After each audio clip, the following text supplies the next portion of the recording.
I decided to come to SSA after a lot of homework. I was born and raised in Columbus, Georgia, and when I had a chance to go to graduate school, I really wanted to choose the right school. And I chose SSA for several reasons.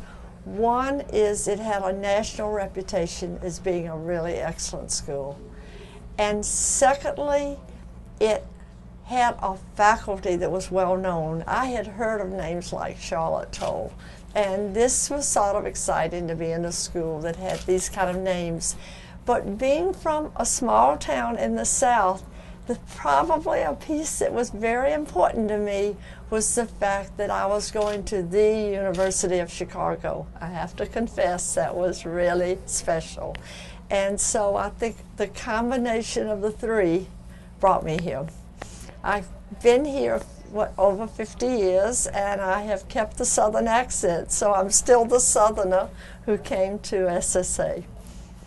I decided to attend SSA at the point that I had already completed my first year toward my master's at Fordham University School of Social Work, and I had a 2-year commitment to the city of New York at that point. And once that was completed, I decided to expand my horizons and go elsewhere. And Wayne McMillan was head of a community organization sequence and was at School of Social Service Administration. So I decided to come here.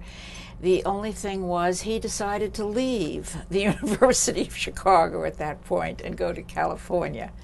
So Wilma Walker was instrumental in getting me to stick to my original decision by offering me a National Institute of Mental Health scholarship and encouraging me to come, which I did. And I was never sorry thereafter. I had a degree in social work, a 1-year BSW degree in social work, and I had experience in child welfare. It was a public agency but privately supported. And our only service for the children was to place them in foster homes.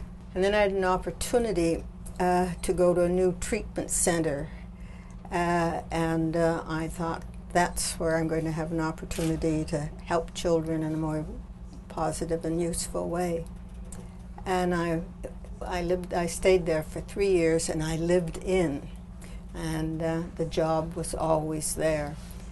And I finally realized I had to get more education, and I had to get away from this intensive kind of experience. I was in New York one weekend, and I went up to Columbia, and I could have been accepted there. And then I knew a number of people who had graduated from University of Chicago, and they seemed to have a broader base, not just counseling per se.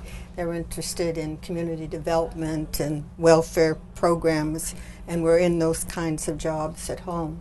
And I decided I was going to come to Chicago. So I was accepted and came and was able to live in International House, which was a really fine place to be when you're on your own and from another country. The influences on my decision to come to SSA were basically, I was working with Cook County Department of Public Aid as a caseworker, and I realized that without a master's degree in social work, I couldn't really do the kind of work I wanted, which was at that time to become a supervisor, and I was working in foster care. So I was doing placement of difficult to place pre-adolescent and adolescent boys. So I really wanted that master's degree to help me do a better job and to be able to advance my career. And the University of Chicago, since I was living in Chicago, was the closest and most appropriate place to try to get that degree. And I was very pleased that I was able to be accepted here and to get my degree here. Well, it was an interesting experience. I really came to the University of Chicago because I had heard Robert Hutchins on the radio. I grew up in Montana, which was really hinterland in those days. And Robert Hutchins was noted, even in those days, for his education. And I said, gee, I want to go to school. I had gone to a small comparable to a community college for a year, and I applied to the University of Chicago, but there was no money, so I didn't go that year. Then I completed a second year and said, well, I can work my way through college. My brothers did, you know. So I got on the train and came to Chicago. Never had been out of Montana, never been on a train, knew from nothing. But I'd also heard from people about something called social work. And I didn't have a clue of what it was, but these were such nice people, I thought it must be all right. And I didn't want to be a teacher, and I didn't want to be a nurse. So social work sounded okay. After a year here, they said, well, you have enough credits, you can graduate. Well, that was a great disappointment because I loved the university. I'd fallen in love with it at first sight. And here after a year, they were telling me I needn't stay any longer. So I immediately said, oh, well, I understand that there is a master's program in social work. So I stayed on for that for a year, and then the war came along and I stopped and worked for the Red Cross, then came back in 1947 to finish up my master's at SSA. Then I went on to seek my fortune, as they say, and worked for about several years in the Twin Cities, and understood that the university had, in the SSA, a clinical social work program, and I came back in 1954 and 55 and did that program. It was a postmaster's program in, I think they called it clinical social work, psychiatric social work, whatever. And that was a really great experience. We resided in Cobb Hall. Right next door to Cobb Hall. 8 a.m. Classes became easy because I just had to go next door. Our classes were small, and so there was room to be, you know, sitting around a table. There were some bigger, you know, classes for everyone, but mostly they were small, more discussion kinds of, or you could be involved in it. The school and the faculty had such an expertise and was so well thought of that they were able to bring in people who were from the city. They were able to, appeal to the top-notch, for example, psychiatrists that were in Chicago, so that I was able, as a student, to take a course under Dr. Neil Littner, who was from the Institute for Psychoanalysis. That class was offered on a Tuesday evening at 7:30. It was packed. I think people really appreciated the opportunity to even recognizing what a good faculty we had. There's something special about if you're in Chicago that you're going to be able to take advantage of the top people from Chicago. The thing that was helpful in the learning program was the amount of working together we did as our own little groups, because we reviewed and we put together, and it moved the education out of just learning it, but being sort of a part of it and seeing it as a practice. Because we were all from different experiences and going back to different situations. I entered in the fall of 1968, and the beginning, the first year, you had to take clinical as sort of the background.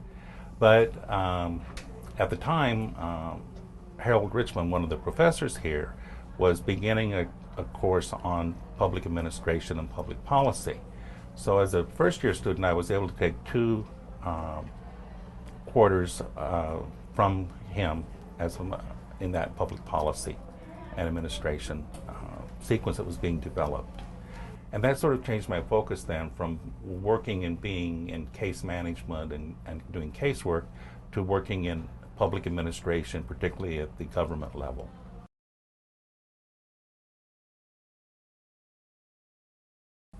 The staff, the instructors were all highly qualified and were very interested in you and in the material. I mean, it was not lecture hall kind of teaching. It was in like your undergraduate years were. One of the most spectacular series of lectures was Charlotte Toll, who of course everybody knew about, and her book had just been published, and she had evening lectures, and the staff of the school and the students wouldn't miss the lectures. I think when I came back for what was called the third year, I had great experience in getting to know the faculty. Earlier when I was here, I was much too young and too inexperienced and probably too dumb to really appreciate the faculty. But as I came here third year, I got to know Helen Harris Perlman and Charlotte Toll and some of the other faculty that were indeed important pioneers in social work. And to have a kind of relationship with them that was comparable almost to a mentoring relationship, as well as to have them as a classroom instructor. The first class was with Dorothy Aiken in casework, and I had that for the first quarter, and then Bernice Simon for the second quarter. They were extremely influential on my career. I wanted to be just like them. At first, I would have said the impact that both of them had was on the ability to analyze case material and come up with a treatment plan. But unbeknownst to me at the time, I think the real influence they had on me was the love of teaching and a commitment to students that I became very much involved with in my whole career. I think one of the things that I learned, and I can even remember the teacher, her name was Suzanne Schulte from SSA, and she told me how important it was to not only listen to what your client says, but to listen to his body movement and see what the body language is. And I think it was such a good lesson for me, because I really know I do that. And I really know this is something that my teacher had emphasized, you know. There was a professor by the name of Mary Jarvis, and I remember her very well because she was basically doing some of the ethics and values teaching. It wasn't called ethics then, it was more the values. And she allowed us to really speak, even if we didn't agree with her, we could get into a dialogue and discuss what was, you know, important and what wasn't. And having worked with Cook County Department of Public Aid, I had some fairly definite ideas. And so it was great to be able to speak freely, so to speak, and work through some of the values and things that were important to have later on. But what probably has made the biggest difference is getting to know Jean Marsh, who I think is really the cat's meow. I think she is a delightful dean. She's done so much for the school, and the quality of the students is just admirable. When I went to Los Angeles from Chicago, where I'd worked for a long time at the Institute for Juvenile Research, I found myself working in a child care program. Well, I didn't know much about child care, so I learned fast what it was all about, and then became director of an innovative child care program called Home Safe Child Care, which was awarded whatever they awarded, the International Year of the Child. And there I did lots of different things that had nothing specific to do with the courses I had attended, but really reflected the breadth and depth of what I had obtained from SSA without even probably knowing it. Once I left SSA and graduated, I went on to a child guidance agency and immediately talked about doing field instruction of students from both NYU and Fordham and Delphi and Columbia School of Social Work. So early on, I became a field instructor and then director of training at that agency, and also became very involved with the National Association of Social Workers. I ended up becoming president of the New Jersey chapter of the National Association of Social Workers, and the chair of the Eastern Regional Coalition to Delegate Assembly as well, which was, about 8 states on the East Coast. After I spent some years in field instruction, I was approached by NYU going on to the faculty there, and did that for a year before having children of my own.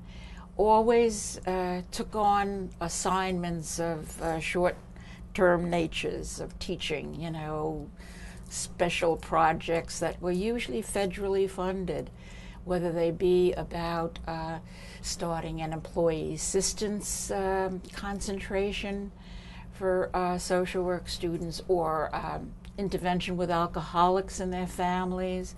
All those new programs that developed in the 60s I was involved in.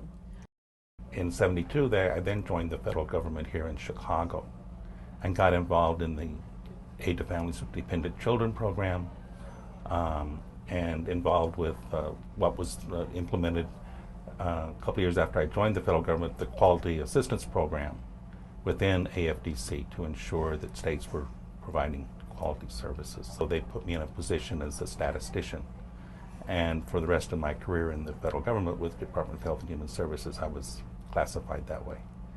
And it had a big impact, because later on, I was head of a supervisor rather, of a group in Washington, D.C. that was responsible for all the data collection and reporting for the Job Opportunities and Basic Skills program that was passed in 1988.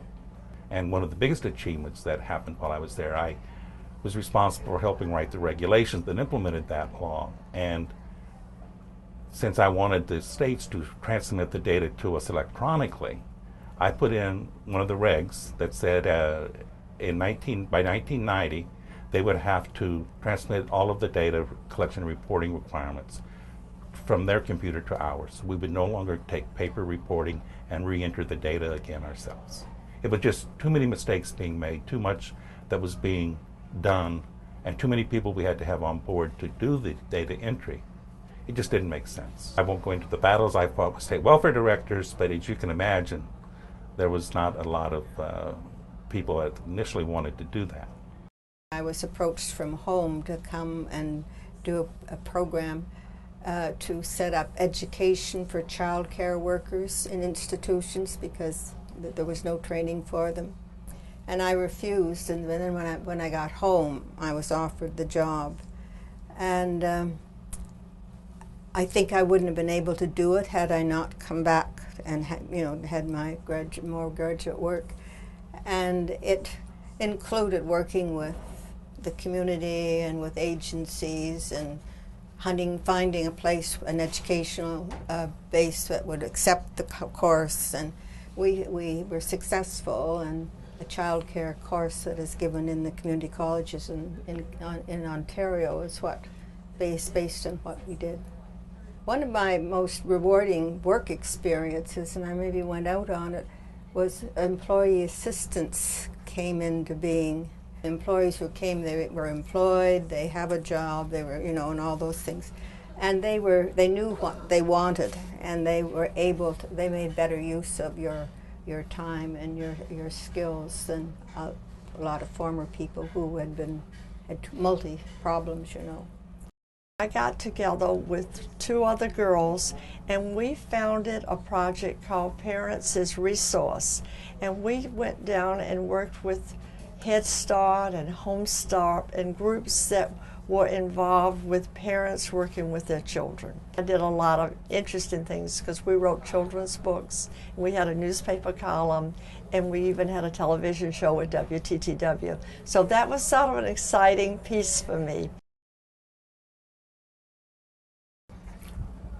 being involved in community work and involved with the political environment, doing things that would help others, doesn't necessarily have to be officially classified as, quote, social work. And I really believe very strongly in giving back. Still am interested in training, still am interested in upgrading standards in social work. Now it's on Cape Cod, where there are very few services, but good intentions. A growing retirement population there, and agencies that have to learn how to talk with each other and how to collaborate around treatment and counseling services and identifying where they could do better. So I'm involved in providing them with forums to talk about these issues, and that is great satisfaction. So I moved to New York City as a retiree, and I looked around and said, well, I don't want to just sit at home and do nothing. I need to think about what it is that I could do that I find of interest. And one of them was to get involved in politics. So I worked to help a woman who was running for borough president by the name of C. Virginia Fields. Also, she happened to be a social worker, and we connected very well. So when she won the election to be borough president, she appointed me to what is called a community board. And that was in the village. There are 12 of them in Manhattan, but I was on the one that's in the village. And so I just felt that was one place to start. And then from that experience, the chair asked me if I would serve on the community advisory board at Bellevue Hospital. And that got me involved with Bellevue Hospital. And you could serve for 9 years on that board. And I did serve 9 years on that board for them as the chair. And that got me involved in healthcare advocacy and involved with lobbying elected officials, testifying before the city council on healthcare issues, and so forth. And it really, used the skills that I had learned at SSA and in my career.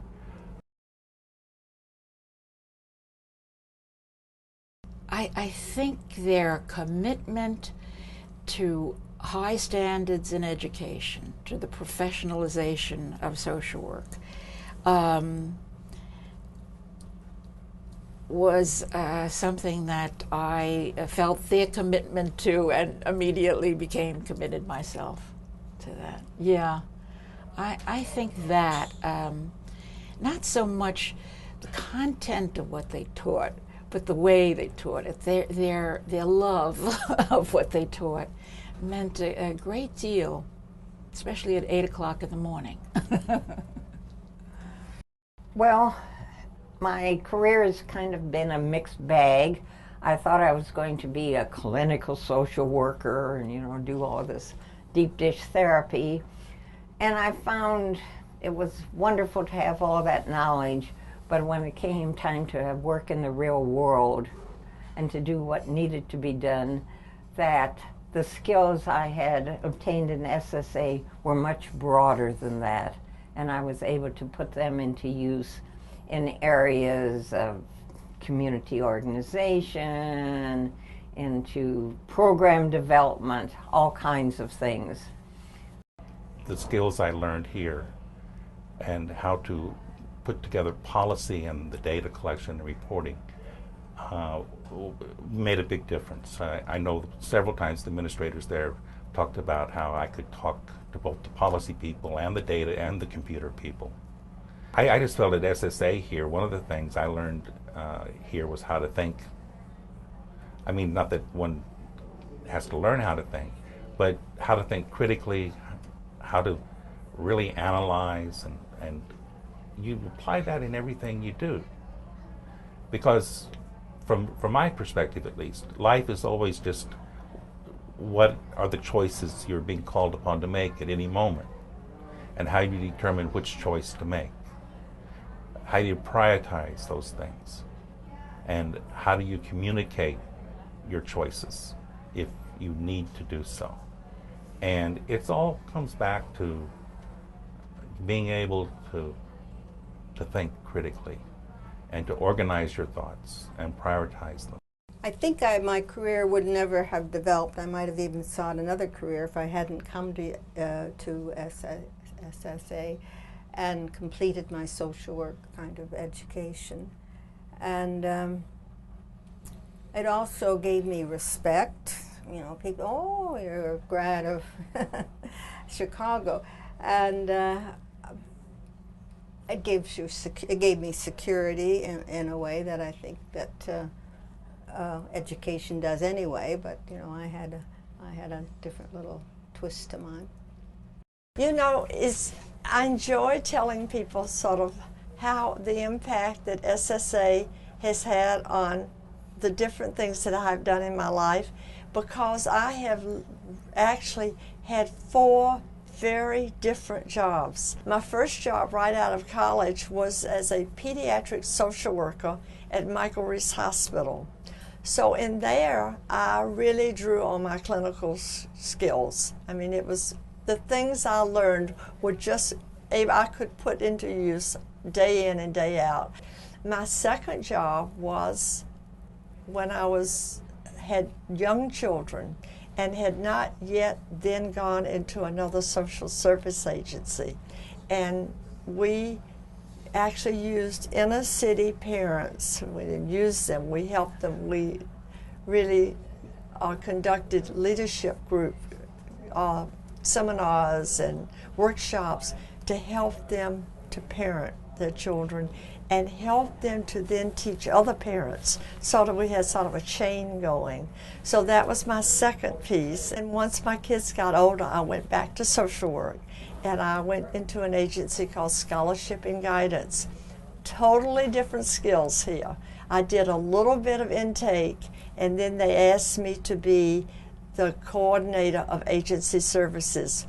So that's where I dealt with the organization of the agency and pulling it together, and we're getting the different staff members to work together, and also did a lot of the statistical work for United Way and work for the board. So it was just a total different picture, but I felt that, again, I was drawing from a different aspect of what I had learned at SSA, and it was related more to organization and administration.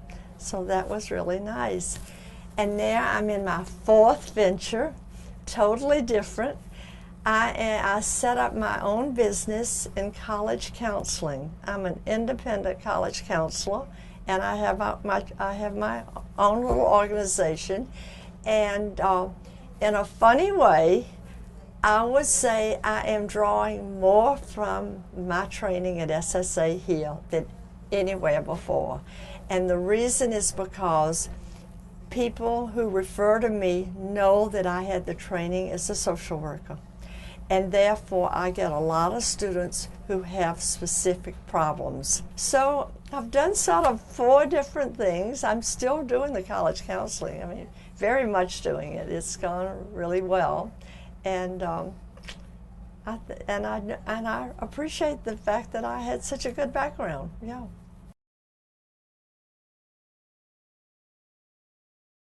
Well, I think that social work reflects the humanity in our society. And as a colleague once said, it addresses the needs of the least, the lost, and the lowest in our society. And not only is that important in terms of those who have those needs, but really the total society and what it does for us. And by helping those who haven't had the advantages that we have, or the skills or whatever, we help ourselves and the whole society. And besides that, it really can be fun. We as a profession have something to offer, but I think you have to work at it all the time because society changes and the demands on people change. And I think you have to be ahead of the game and prepared to listen when people are feeling the kinds of stresses that come up in their lives, and they're real to them. They may not be in the paper, but we have to be able to hear and pick up on when things are changing and different kinds of services are required. Well, I think the changes have to do more with growing confidence on the part of social workers that they indeed have something to offer. At the time, in the 1950s, this was not always without question. I think now we have a very solid face in the helping professions, and so I see that as a change, all for the better. And that in terms of what we have to offer, that cuts across a lot of professions. I've worked with lawyers, I've worked with medical people, I've worked with employers, I've worked with the federal government on certain levels, but the kinds of stance that we take, the kind of vision that we have, cuts across many areas, and that has been exciting for me to offer that wherever I go. I think we really have a role to play. The struggles that there have been saying, you know, how do you define social work as a profession? You know, the whole bringing about of licensing requirements, states passing various licensing requirements, and the issues that raises, I think, in my mind at least, there are some problems that creates for the new graduates with so many bachelor degree programs being developed for social work, that the social work profession and the educational groups have to take a look again at how that impacts those of us who have master's degree and those who are getting their master's degree. And yet, will someone come along and say, we'll hire the graduate with a BA in social work because that's less expensive? And as we know, the nonprofit agencies and all are always concerned about how they hire people and what salaries they can pay. So it's a very difficult thing. It really still has to be getting back and looking at how we help those who are the most vulnerable in our society, whether they have good incomes or not. You can be rich and still have a lot of vulnerabilities. You can be middle class and have a lot of vulnerabilities. And I think we see that. But the focus has always seemed to gotten more down towards those who are in the poverty levels and so forth. And I think we really have to remember that social workers can help across all levels of society. Times have changed, and with so many things changing, you would maybe question, is social work still an important answer? And I feel it every day. I feel it because it's, you know, so maybe now we're dealing with kids who are more on drugs, and maybe at another time we were dealing with something else. But when you get back to it, you're dealing with parent and child relationships. You're dealing with self-esteem or lack of self-esteem. You're dealing with the same types of needs. And I think that social work is really so important. And whether or not, I question a lot whether or not you could train someone through good supervision to be in the helping profession without having the benefit this training.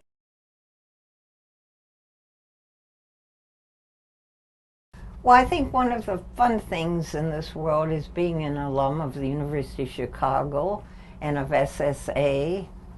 Not only do you retain that connection to the old school tie, but you make new friends, that you're able to do things to support a university and a school of social work that gave you so much. And it's always a pleasure to give, because really it's through giving that you get so much. And I've been delighted to work with Jean Marsh and the alumni staff here at SSA. They're not only supportive, they're fun, I feel a very close relationship with Jane Marsh and her family, and that the university and SSA has become my extended family, and I wouldn't give it up for the world.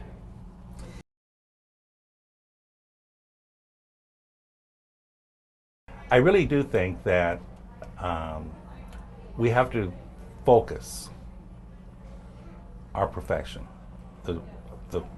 If we want to call ourselves social workers, we have to focus on how that gets translated by those we say we can help. I've never looked back. I've never looked back in terms of what I decided to do. And I think that means a great deal. I don't have any difficulty supporting people in that profession because it's been rewarding and, to me. And I think that my experience in living with those disturbed children and living so closely about them, that I had a understanding of the demands and the kind of acceptance and recognition that we have to help them. And I don't think I would have had all that. I was always too sympathetic maybe, but education helps, and good education is important.